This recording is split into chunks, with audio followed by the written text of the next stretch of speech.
Rapido trains entered the model railroad market in the early 2000s with the UAC Turbo train. Some years later, Rapido entered the UK market with the APT-E. It may have been pure coincidence, but it is a little comical that the company launched both sides of its business with gas turbine-powered high-speed tilting trains.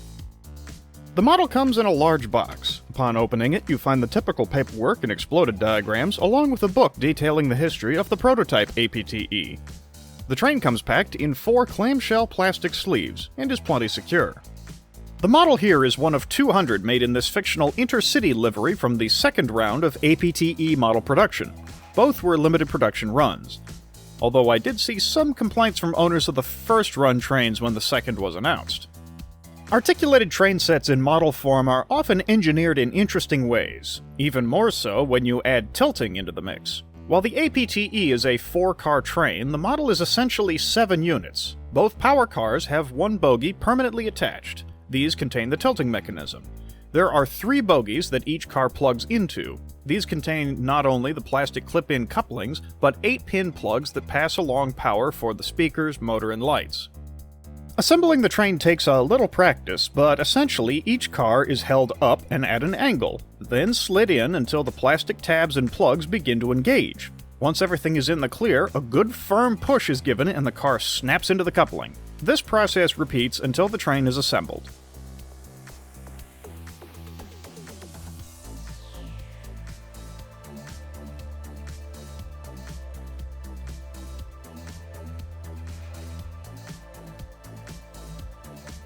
The final step is to clip these covers on over top of the couplings. Once that is done, the train is ready to go.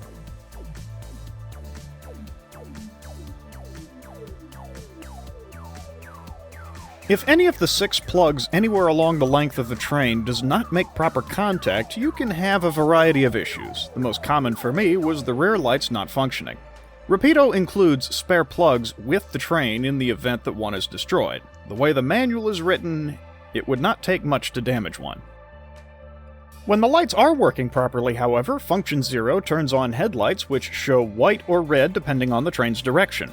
You can also toggle a light in the cab, and the interior lights are always on. The detailing on the train is fantastic, and I have no complaints about the outward appearance. The rivets molded onto the body look as they should to me, and the details on the wheel sets are also what I would expect. I do not claim to be an expert on the APT-E, mind you, but I think the look is right. The interior of the train is truly remarkable. The floor plan of each carriage looks to have been modeled almost exactly, and the test equipment in one of the carriages has solid and blinking lights. If you want to nitpick, you can see some of the springs and wires near the ends of the carriages as part of the coupler mechanism, but to be fair, there really isn't another place to put them. The train does indeed tilt. The bogies on the power cars have a mechanism that tilts the cars one way or the other mechanically based on how far the bogie is rotated. The bogies under the carriages are designed to accept and pass along that tilting motion as well. For the tilt to really be obvious, though, the train needs to negotiate very tight turns. The sounds on the model are also fantastic. The horn sounds used are recorded from the actual APT-E, and the rest of the sounds are exactly what I would expect from a gas turbine-powered train. As for the sound quality, the 2 large speakers, one in each power car, provide a level of volume and clarity I would expect from an O-scale model. To put it another way, it sounds amazing.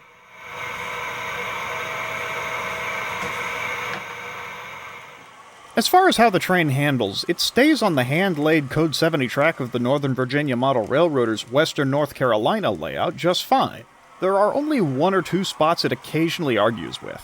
Considering that most double-O gauge or European HO track is code 100, it handles the smaller rails just fine. I'm going to sit back and let the model speak for itself for a while now as it travels the full length of the Western North Carolina.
Ultimately, I think this is a very nice model all around. It has one or two minor foibles with some track work now and then, and those plugs can be a headache, but otherwise, it's a solid performer and a good looker. I had a sour taste in my mouth going into owning this model because of a problem with the vendor, but the faults with the model itself are minimal in my opinion. When all is said and done, that's my final thought on it.